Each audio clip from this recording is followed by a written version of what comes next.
How's it going, guys? It is Goalazio here. Welcome back to another FIFA 19 career mode video. Guys, you may notice that I'm not really all up and like this right now.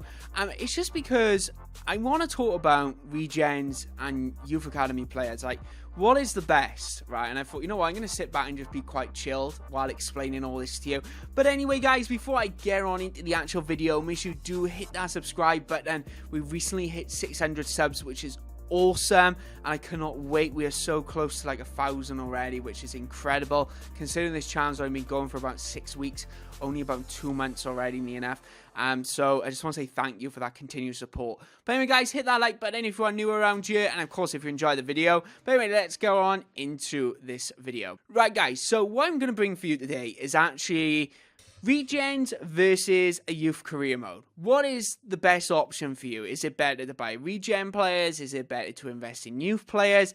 What I'm actually going to do for you today is explain the benefits and the negatives of each particular one, explain what they actually are as well, and also then come to a verdict at the end, my personal opinion, but also I want to hear your opinions in the comment section below, because some of you may have already done this. But anyway, let's go on into it. So let's explain. So Youth Academy is been in FIFA for a very, very long time, and it is very simple. You go to countries around the world and you find yourself youth players, usually around 15, 16 years old. You sign them, you develop them, you put them out on loan, you train them up, and you work them that way. That's a Youth Academy. You essentially set up your own Youth Academy and you keep signing these players for nothing, really. You pay for their wage and that's it.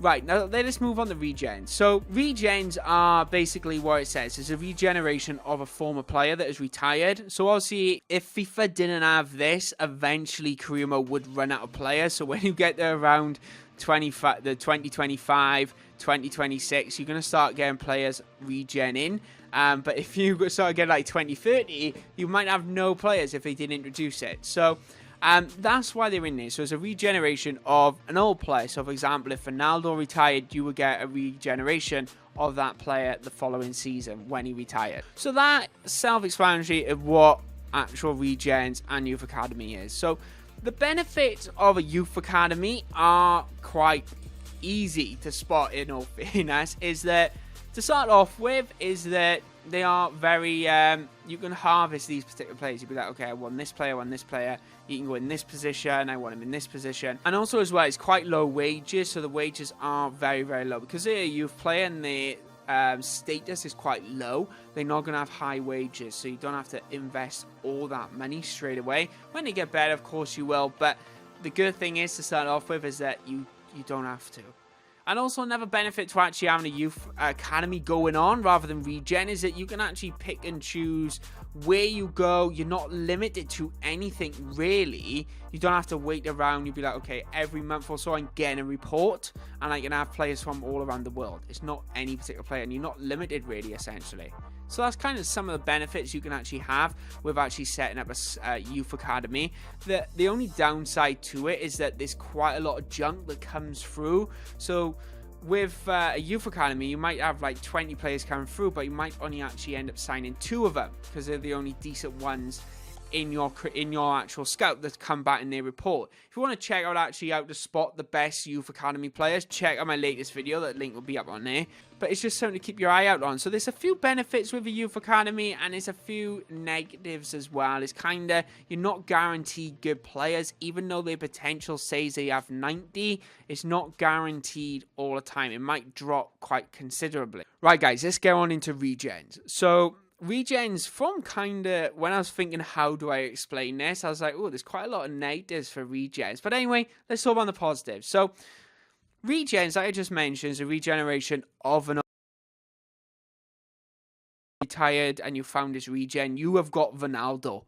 That is the best way to put it, and that's the benefit, really, is that, okay, I have found Ronaldo's regen. I know for a fact he's going to be like 94 rated or potentially higher. Usually they meet the original potential of the player or higher. That's usually how it works with regens. So it's kind of one of the benefits that you have there. You're kind of guaranteed a 90 plus rated player if you found him.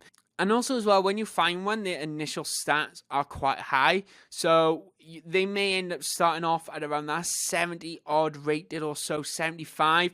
But a youth academy player, when you first initially sign them, it's kind of like, oh, they're around 50, 60. So it's kind of that weighing up, okay, you got to pay a little bit of money for them, for the regens, but you end up getting the rating. That's the thing. So it kind of balances out a little bit. The biggest thing is that when you actually look for a regen, you are guaranteed a top class player. Right, that's the biggest thing there. You know they're going to reach that rating. You know they're going to be identical with how they play football, how they pass the ball, all that type of things in game. But the only real downside to it that I've kind of narrowed down is that you are kind of limited on the players that you can have. They only pop up every so often, so someone has to retire for you to find them. You can't just freely go, right, I want you regen, I want you regen. You can't really do that. You can monitor players who are retiring, so you can kind of be like, okay, right, I know he's retiring next season, so I'll look to try and find his regen. You can do that, but you're very limited, so you can't really sign several players that you could with a youth academy and watch them develop. And plus as well, regens, you can't really sign any for the first 2 to 3 seasons or so. So you're kind of limited on that as well. So you need a long-term career mode to actually sign any regen in FIFA 19. My overall verdict, what's my opinion? Youth Academy setup or regen? Don't get me wrong, you do both. That's the way it should be done. You do both. I know there's somebody who's watched this video and they haven't watched this far and they commented. I'm telling you right now about this comment. You can do both, right? It's entirely up to you. But if I had to pick one or the other, the Youth Academy or regen, it's difficult because if you're doing a road to glory, a Youth Academy project is amazingly beneficial to you. But if you're like a championship side, a Premier League team, and you find a regen who has a slightly higher rated stats, and also know for a fact they're going to get that potential, it's massively beneficial because you can put the pay on them. As a Blackburn Rovers fan, if I had to pick, because I'm going to come from this perspective, I would actually choose regens. That's my personal opinion. And it's because of those initial statistics. So they start off really highly rated to start off with, and you only have to fork out a smaller extra amount to their wage to actually signing them to get them into the side. Anyway, guys, if you did enjoy the video, hit that like button. Of course, don't forget to share with your friends. If you want a more in-depth video on regens, possibly finding the best regens, comment below, hit that like button, I'll bring one up. But anyway, guys, my name is Goalazio. I hope you all did enjoy this video. If you want to see more videos like this, career mode related, and of course, my brand new Blackburn Rovers career mode starting on the 22nd of October, which is Monday. Hit that subscribe button, notification bell, because I'll be coming your way very, very shortly. But anyway, guys, my name is Goalazio, and I'll see you next time. Bye-bye.